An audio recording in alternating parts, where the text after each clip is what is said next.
Game প্লেটা আর আগের মতো নেই। আগের মতো কেউ গ্রুপে এসে বিগ ফ্যানও বলে না। আগের মতো আমার বন্ধু বান্ধবগুলো এখন গেমও খেলে না। সবাই ব্যস্ত তার নিজের লাইফ নিয়ে। অথচ আমি এখন এই গেমটাকে ছাড়তে পারলাম না, কারণ এই গেমের সাথে জড়িয়ে আছে আমার 6 বছরের ভালোবাসা, কত আরও আবেগ। কতই না খেলেছি এই গেমটা। সেই একটা দিন ছিল 2022 লকডাউন এরিয়া। সারা দিন রাত 24 ঘন্টা ধরে গেম খেলতাম।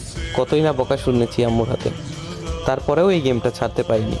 কিন্তু এখন এমন একটা সময় চলে এসেছে, হয়তো বেশি দিন আর গেমিং লাইফে থাকা হবে না। গেম প্লের যে অবস্থা দেখতে পাচ্ছ তোমরা। আগে যেখানে 6টা প্লেয়ারে ইজিলি মাইরা দিতে পারতাম, এখন 4টার মাঝখানে ঢুকে একটারে মারতে কষ্ট হয়ে যায়।